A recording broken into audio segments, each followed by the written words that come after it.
welcome back. Tennessee lawmakers are considering some changes to keep the lottery scholarship program afloat. The state's Higher Education Commission says the lottery is not bringing in enough money for those scholarships and might have to dip into its reserves. State Representative Mark White is the chairman of the House Education Committee. I asked him about the potential funding shortfall earlier today. It is always a concern because, see, our lottery dollars, when the bill was originally passed, they go into our Hope Scholarship dollars, which is for our young people going on to higher education. One of the things, and also we have Tennessee Promise for all those going on to a trade school and or a community college, and also Tennessee Reconnect. What is happening at this point in time, more people are doing sports betting, which is online, than going into, say, the 7-Eleven and buying the lottery ticket. So those proceeds are going down. So we're watching, make sure that the dollars that are there for our Hope scholarships and the two things I just mentioned are protected. And they are protected if we need to move some things from sports betting into the Hope Scholarship dollars, we can do that. But we have got a hold on putting anything new onto the lottery dollars right now, because number one is to protect the original Hope Scholarship dollars.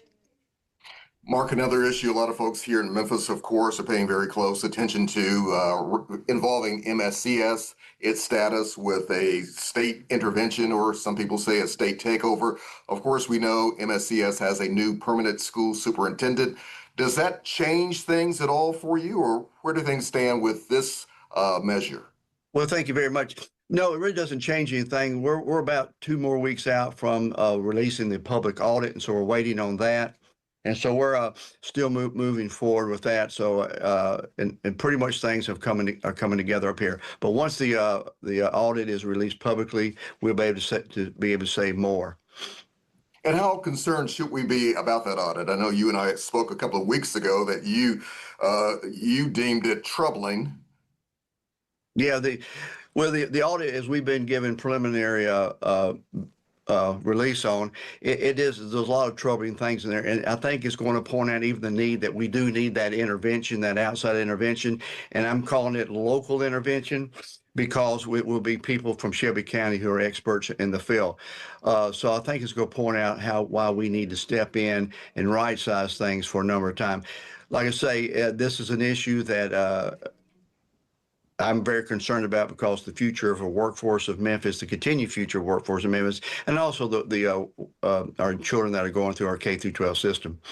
One thing, Mark, I have not asked you about, have you and Dr. Richmond, the new superintendent, have the two of you had a chance to talk yet? Do you plan on doing so? Yeah, we've had we had a meeting up here a number of weeks ago. We talked about it, and we told them about where we were and asked them for their input. But at this point, we're kind of on hold since we're about two weeks out from releasing the public audit. So we're going to see what the results are on that and give the details out there. Then we can move forward with further conversations. And Mark, I know there's some other legislation you are definitely pushing. Let's talk to us about that. Where do we stand on some of those measures? Well, we've got a lot. I'm looking at my table right here, about 12 that I've filed for next week. One is Promising Futures, which we're trying to combine child care with early childhood literacy. You know, if we're going to have a child in child care 8 hours a day, then it'd be nice to add the literacy part to it also before they get to their pre-K or kindergarten. We're dealing with things, finding more money for the tutoring programs. We did third grade intervention or retention a few years ago, and we got to keep that up. That tutoring has proved to be very valuable for our children that move on from third grade into fourth grade, even in the fifth grade, that they have the tutoring, but it takes funds. I've got a bill on student protections that things are brought to us on issues where there may be like a sexual molestation of a student in the school by another student. How do our schools deal with that? So we just have a bunch going on right now. You know, next week is the 1st of March. Or this weekend, I think, is the 1st of March, and we're really moving right through the middle of the session, so things are moving fast.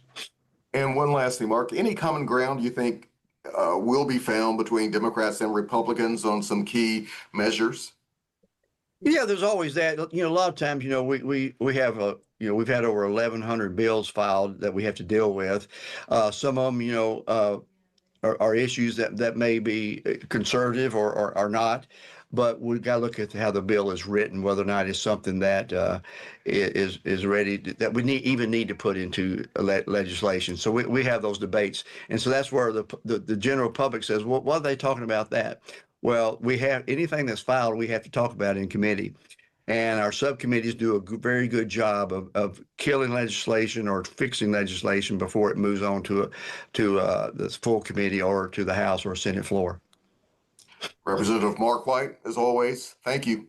Thank you, Alex. Appreciate you.